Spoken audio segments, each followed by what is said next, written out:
Je peux pas gêner, toi. Donne-moi tes témoins, réserver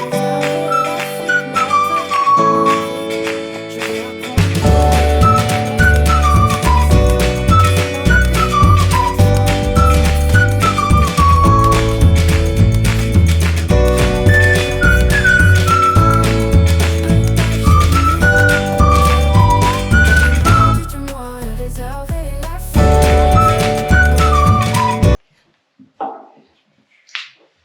Ok, donc là on va parler tech.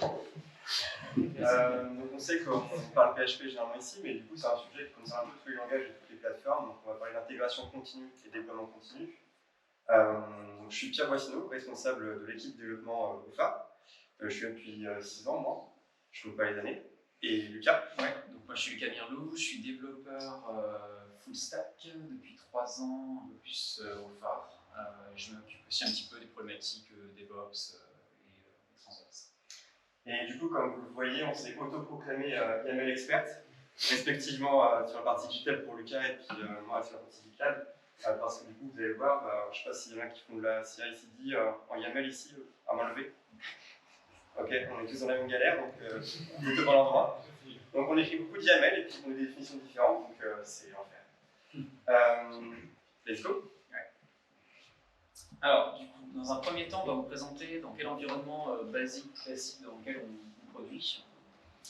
Donc au phare, généralement, on est sur des stacks relativement simples sur la plupart des projets, ou sur le serveur de production, on a une stack PHP Symfony classique, avec un serveur SSH qui tourne. On utilise l'outil Ansible, qui est un outil qui a beaucoup de fonctionnalités, mais qui sert notamment, dans notre cas, de déploiement, dans lequel on configure avec des recettes de déploiement, et il s'occupe de toutes les fonctionnalités, donc que ce soit le build des assets, la configuration de certaines variables, etc. Il tourne dans un Docker, pour information. Traditionnellement, chaque projet a un peu son workflow de CI/CD, généralement GitHub. Et donc dans cette CI/CD, on exécute Ansible dans Docker, qui va donc s'occuper du déploiement de l'application. On a également encore la possibilité, notamment parce que ça tourne en Docker, de le faire exécuter depuis des machines de dev, mais on tend à essayer de limiter ça pour des raisons de reproductibilité, de sécurité et autres. Ouais, donc du coup, en fait, un jour, Lucas il est venu en me disant ok, on a un système qui fonctionne, mais on aimerait aller plus loin et du coup se débarrasser du côté on copie-colle des configurations de workflow entre les projets et le côté il y a des projets pour les clients où on n'est pas toujours depuis notre laptop et ça pose des soucis. Donc du coup, on s'est fixé des objectifs pour aller de l'avant et du coup, le premier, je te laisse en parler. Yes. Donc le premier objectif, c'est donc d'éviter des fichiers lourds, des fichiers lourds et complexes de configuration CI/CD qu'on retrouve sur plein de projets, et donc d'arriver à des fichiers plus compacts, plus simples en fait, qui seraient plus facilement maintenables côté projet. Et également de gagner en fonctionnalité par la même occasion, tout en restant sur des fichiers plus légers. Second objectif très important, c'est arrêter le copier-coller. Parce que du coup, la CI/CD, c'est une configuration qui est du code sur laquelle on itère et on trouve sans cesse des évolutions, des optimisations possibles. Et du coup, l'objectif, c'est d'arrêter de faire le copier-coller de l'optimisation entre les projets. Parce qu'on n'en finit plus.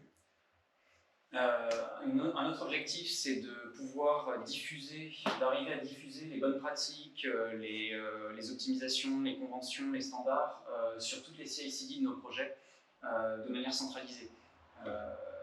Et donc pas avoir à modifier un par un tous les projets pour venir corriger les problèmes. Et donc se tenir à jour des bonnes pratiques en la matière.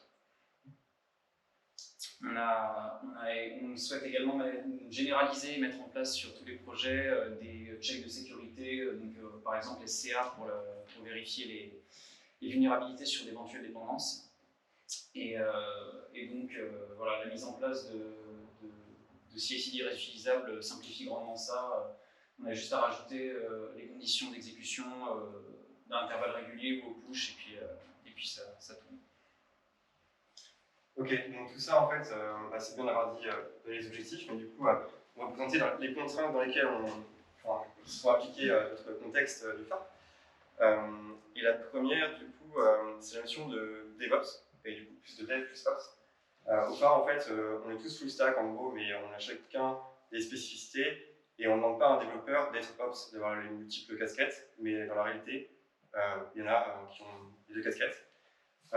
Pourquoi ça n'a aucun intérêt de demander toutes les compétences à une seule personne? Parce que c'est pas efficient. Chaque plateforme a sa définition, par exemple sur le YAML, et c'est pas compliqué, mais il faut juste connaître comment ça marche et il y a plein de subtilités.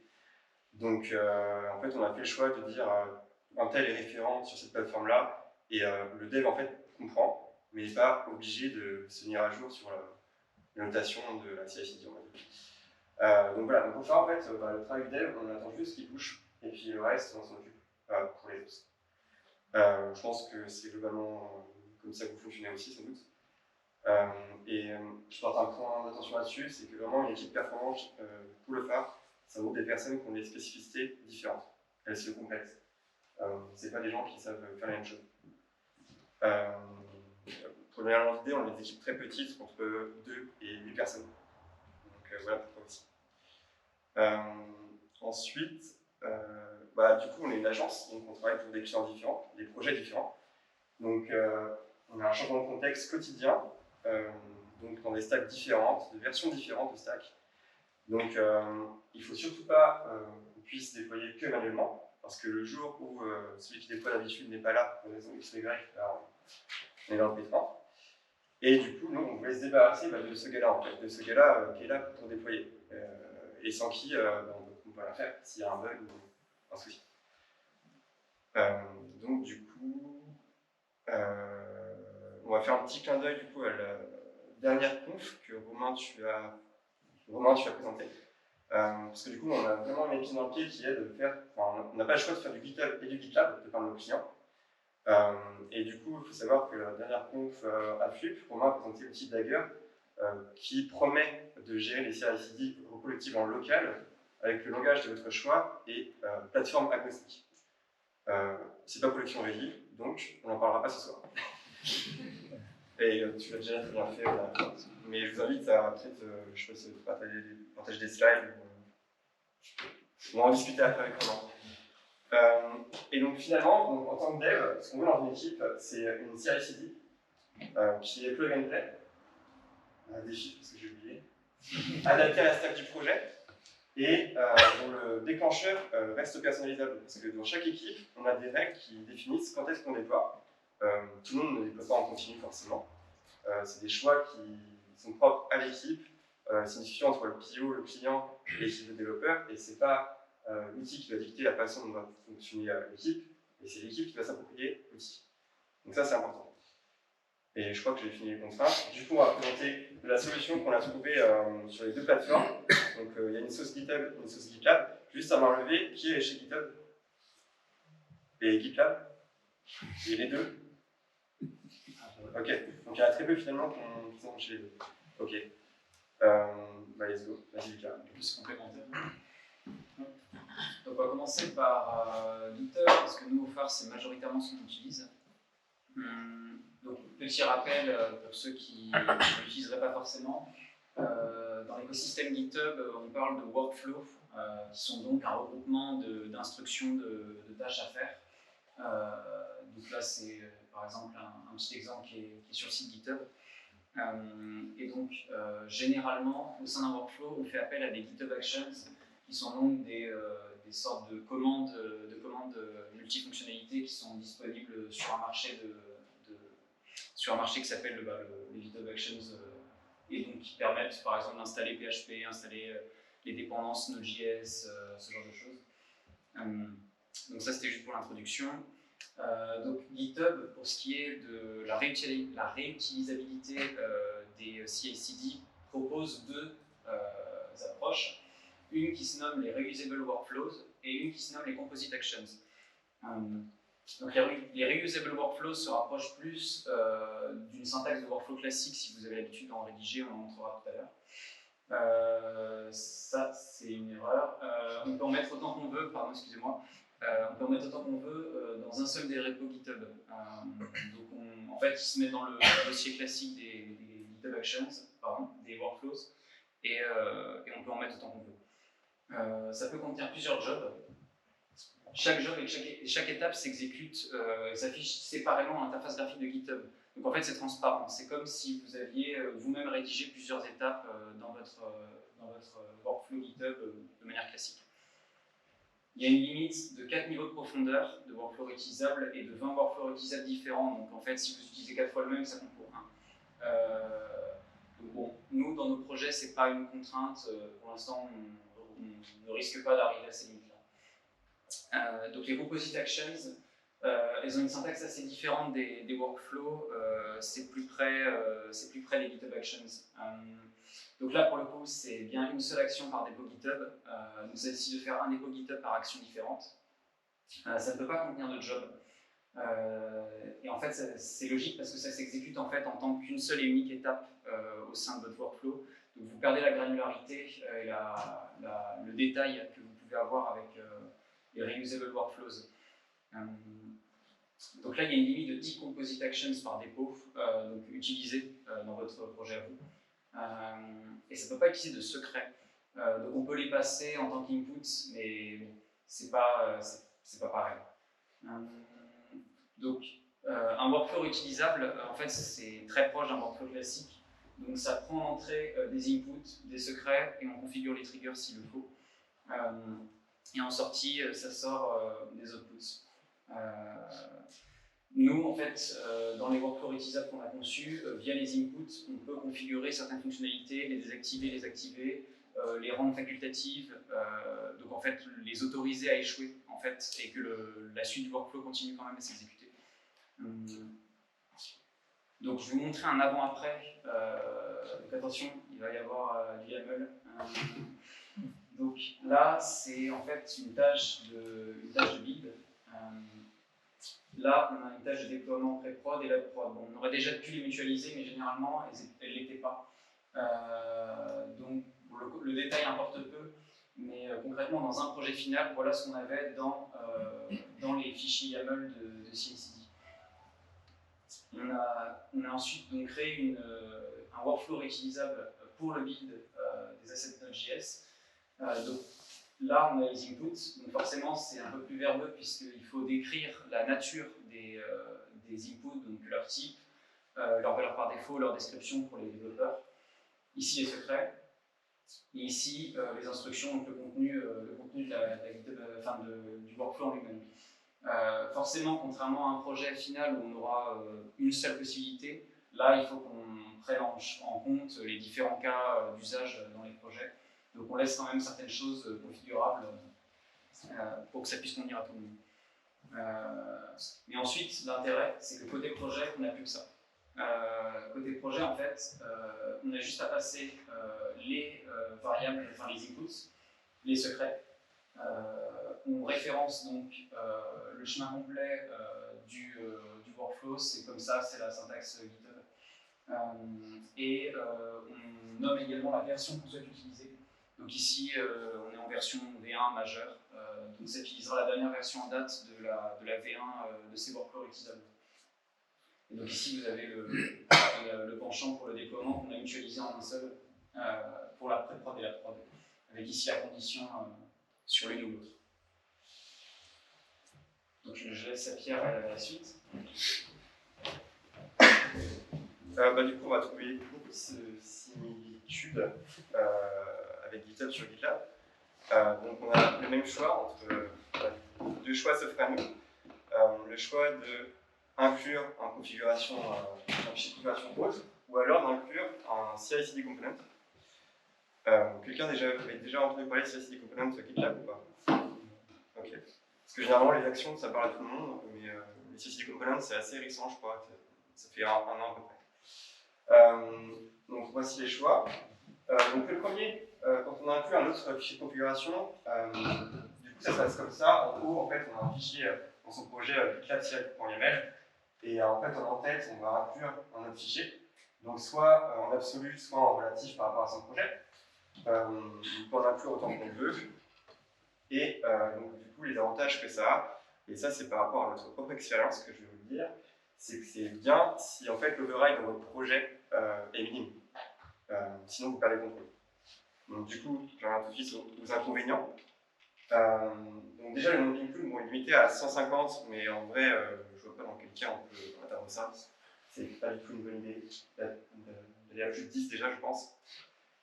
C'est très complexe à lire parce que finalement, vous éditez une configuration sur le projet qui dépend d'autres qui sont référencés ici. Donc vous pouvez consulter le contenu, mais vous n'avez pas une vue dans votre IDE, votre éditeur. Mais object tout ça, le seul moyen de faire ça, c'est d'aller dans l'éditeur, le pipeline éditeur de GitLab, mais en version web, et du coup, il n'y a pas VI, il n'y a pas de truc qui manque. Et puis c'est hyper vertueux aussi, parce que du coup, vous voyez la full configuration, des choses que jamais vous écrivez aussi, avec les valeurs par défaut des instructions. Il n'y a pas de version, donc j'inclus un autre fichier, du coup je n'écris pas les versions, donc il n'y a pas de contrat. Et pas de contrat aussi parce que on ne donne pas d'input et on ne sait pas en fait c'est quoi le contrat qui nous lie entre mon projet et cet template-là. Donc quand on l'update, on ne sait pas ce qui peut casser. Donc du coup, Nicolas, qui est ici là ce soir, il avait choisi cette solution qui était très bien à l'époque, dans un contexte où on avait 2 projets pour un client. Donc on avait marre de faire des copier-coller, du coup on a fait ça. Ça marchait vachement bien. Mais du coup, quelques mois plus tard, on est passé à 5 projets et on voulait des pipelines qui se sont complexifiés en fait et on voulait toujours que ça aille plus vite et que ce soit plus performant. Du coup, quelques mois plus tard, j'ai fait ma merge request, mon git et on a fait des copier-coller parce que c'était plus simple à maintenir. Et ça marchait bien jusqu'à ce que je repète un câble entre guillemets où je me suis dit on va faire autrement parce que c'est plus maintenable non plus. En fait, on a la maîtrise sur ce qu'on change, mais du coup, maintenabilité, on perd tous les avantages. Donc, du coup, on a testé les CI/CD components. Donc, en fait, là, vous avez la structure d'un projet GitLab qui est un peu spécial, parce que du coup, il est flagué comme catalogue CI/CD. Et du coup, la structure arborescence, il y a un README, il y a un dossier template qui va contenir, où chaque dossier représente un CI/CD component. Et dans chaque dossier, vous avez une doc et le template YAML. Dans le template YAML, du coup, pardon, je me rappelle. Donc déjà, c'est structuré, c'est le premier avantage. Ensuite, le catalogue, il est du coup partagé et découvrable. Et il y a un contrat qui est défini, je vais vous montrer après. Et enfin, on peut versionner quand on inclut un CI/CD component, donc que ce soit par H de commit, ou numéro de version comme tu as montré pour GitHub, ou nom de branche, mais ça faut éviter.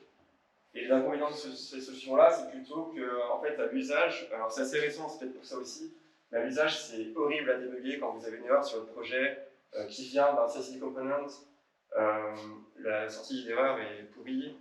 Soit vous avez de la chance, il y a quelqu'un qui a déjà eu ce problème-là, et sur Stack Overflow, vous l'avez, mais sinon, c'est impossible à débugger. Donc, il faut s'accrocher.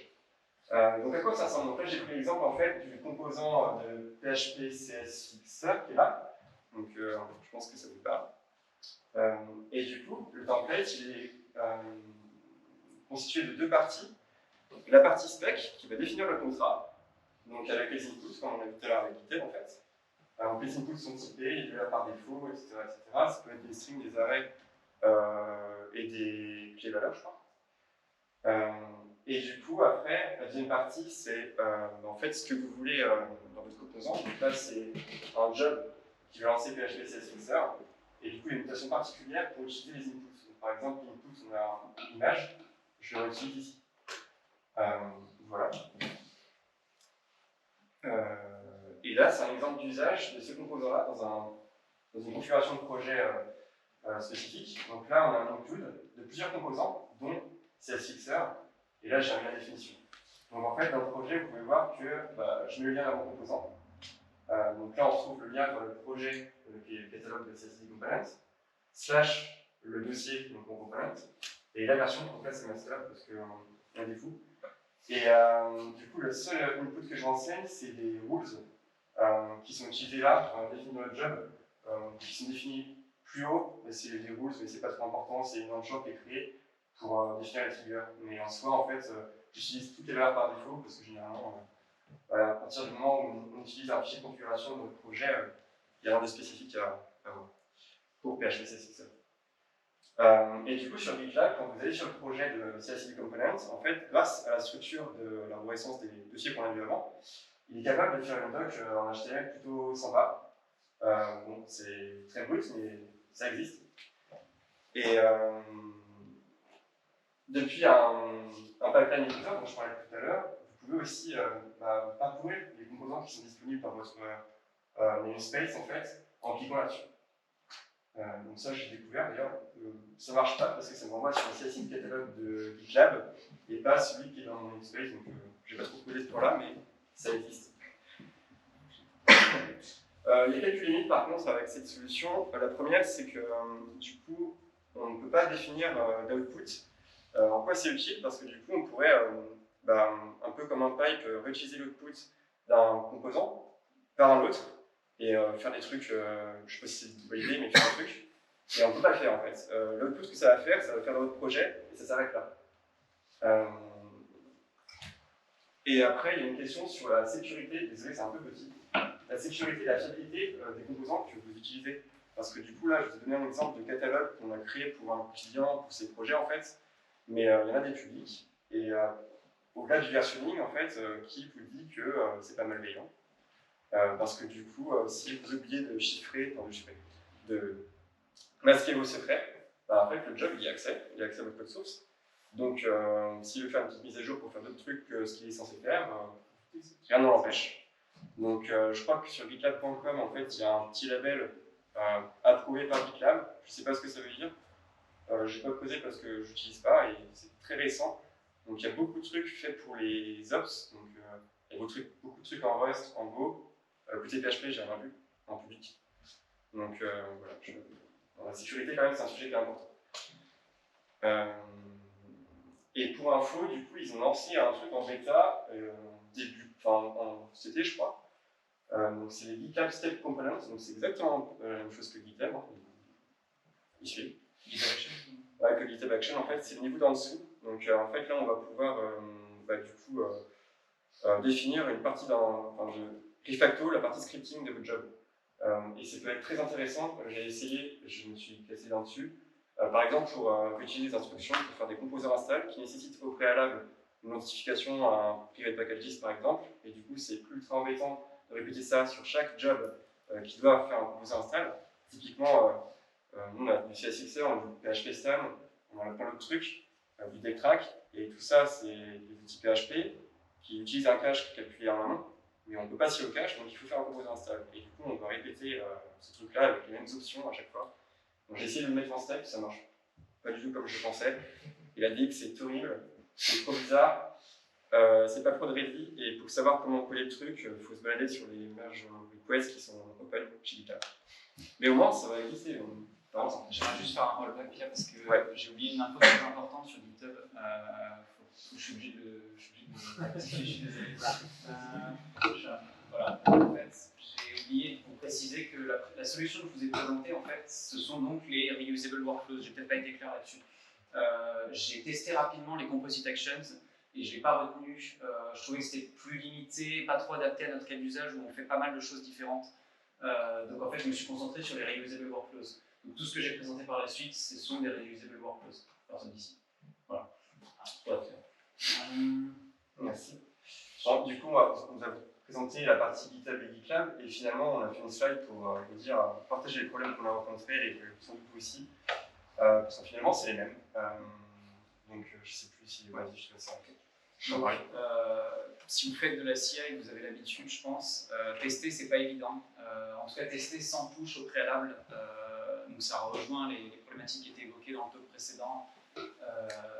Et également, dans ces CI-là, réutilisables côté GitHub, j'ai mis en place des tests de la CI elle-même. Donc, ces jobs-là s'exécutent quand on push sur le dépôt GitHub des workflows réutilisables, il se teste lui-même.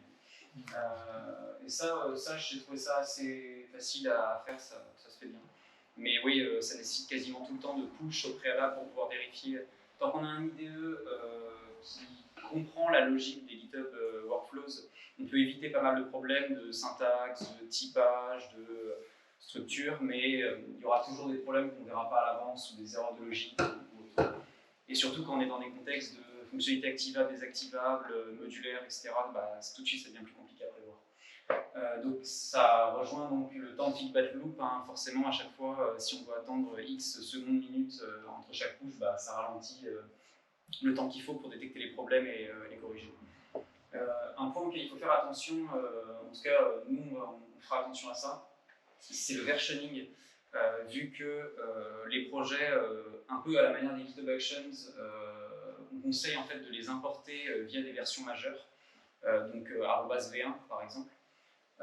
Il faut qu'on fasse attention lorsqu'on modifie ces workflows réutilisables là à ne pas introduire de BC break et donc de ne pas casser le fonctionnement des anciennes CI/CD. Il faut que les tests y passent avant, les tests y passent après. Si on souhaite faire une modification du comportement, ça nécessite une montée majeure et donc après les projets ensuite se mettront à jour sur la V2, un peu à la manière des GitHub Actions qui déprécie la V4 pour mettre à jour en V5, etc.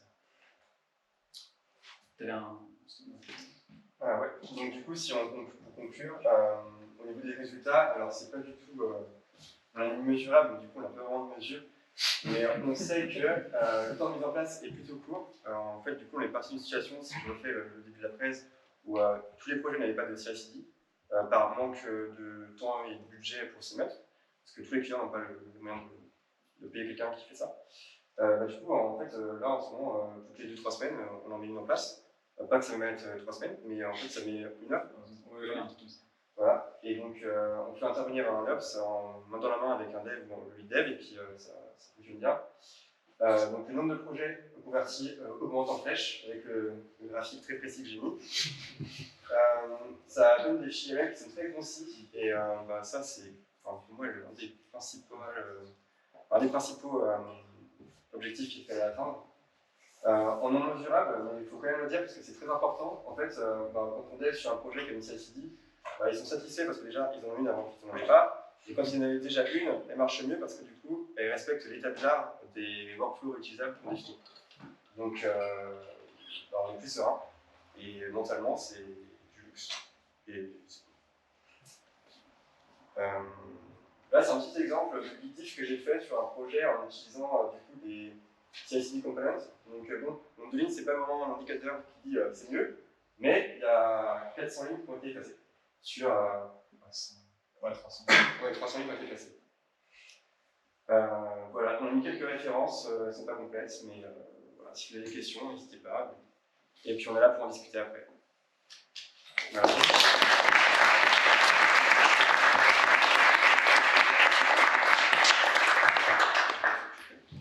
Il y a des questions du coup ou pas? Yes. Ouais, j'ai une question. Dans GitLab, est-ce que c'est possible de mélanger à la fois les includes à l'ancienne et du CI/CD composant dans un même workflow? Oui. Ok. Oui, alors en fait, tu peux le faire, mais généralement, je sais pas si tu as derrière la tête, mais en fait, le côté pratique d'inclure des fichiers de configuration, c'est par exemple définir les workflows ou les triggers qui sont généralement les mêmes entre les projets. Et ça, tu peux le faire aussi via un composant, en fait, qui va s'appeler config, un composant hidden, un peu comme les points job pour refactoriser ton YAML. Et du coup, tu fais comme ça, en fait. Ok.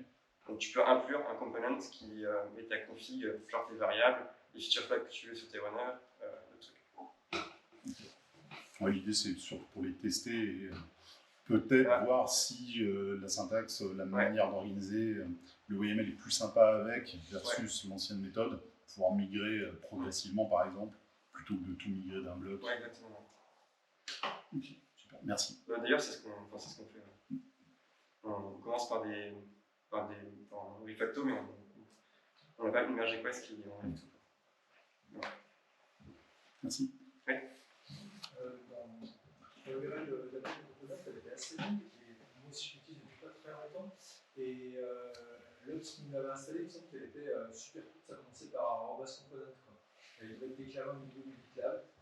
Et je pense à. C'est le même dépôt? C'est dans le même dépôt peut-être? Je sais pas. C'est dans le même serveur GitLab. Ouais. Ouais, mais je Mais c'était pas une URL, c'était Elle vraiment. a un alias. Ouais. Elle avait un alias ou un truc comme ça. Je pense, ouais, c'est ça. Alors effectivement, je ne l'ai pas dit, mais tu peux inclure des CSV components en relatif par rapport à ton projet.